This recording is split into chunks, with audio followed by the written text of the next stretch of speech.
Hi, Eric here, and I'm going to do a repeat of the test I ran yesterday, which is the efficiency test with the Goodyear Wrangler Duratrac RT-XL tires. And the temperature today is 12 Fahrenheit, so it's the same temperature as it was with the Bridgestone Alenzas when I ran those. And also there's a light wind today, so it matches conditions perfectly with what it was for the previous test. So this will be a better feel for what the car does with the Goodyear tires. So I'm heading out right now. I have 100% on the battery and 0 miles on my trip, 3.1 miles per kilowatt hour average. Again, that's just the EPA default that Chevy sets it to. So with that, we'll go. My tire pressures are the same as what they were the other day. So right about 40 PSI. And off we go. I'll just keep this as a short video, so I'll check in when I'm done and show final results.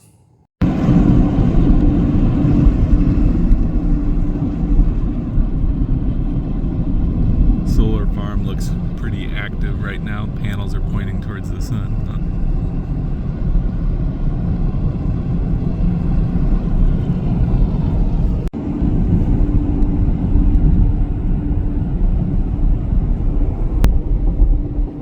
With the Bridgestone Alenza tires.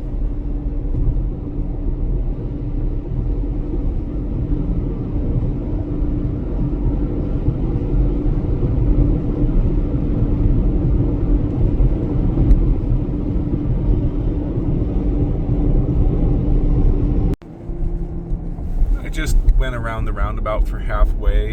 I'm at 42 miles, 2.1 miles per kilowatt hour, and 14 degrees Fahrenheit. So it's maybe a degree or two warmer than last time, but not a big difference.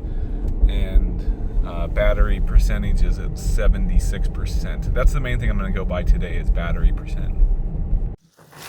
I rolled in with 54% battery remaining, and my usage was 34.7 kilowatt hours for the drivetrain and 3.6 kilowatt hours for the heating and climate. So my average, it says, is 2.1 miles per kilowatt hour. And the big point to make here is that I arrived with 54%. The same test yesterday at 24 degrees, I arrived with 58%. And there was also no wind yesterday. So I am pretty confident in saying that this day was much more like the day when I drove the Bridgestone Alenza tires, where I arrived with 58% also. So with the Bridgestones, I used 42%, and with these, I used 46%. A difference of 4% means that there's a little less than 10% difference in efficiency. So I would be comfortable saying that the Bridgestone tires or do about 10% better than these tires. So the difference is not huge. It's not as much as I thought it would be at first. I figured it would be closer to 15%, but it looks like we're going to be 10%. So that's acceptable to me for the off-road ability and extra traction. So it kind of depends on what your situation is. If you're not driving it off-road, I would stick to the Bridgestones. And if you're driving it off-road, getting a good all-terrain tire like the Goodyear Wrangler Duratrac is not a bad idea. And you will probably see a 10% reduction in range. Given that's rolling resistance, that reduction is going to be a higher percentage the slower speed you go.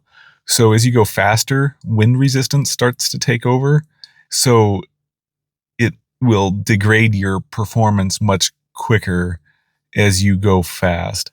So wind will be a much larger impact at 80 miles an hour. So I don't expect a 10% drop at 80 miles per hour. It'll probably be like 5% because most of the drop at 80 miles per hour is not the tires, it's the wind.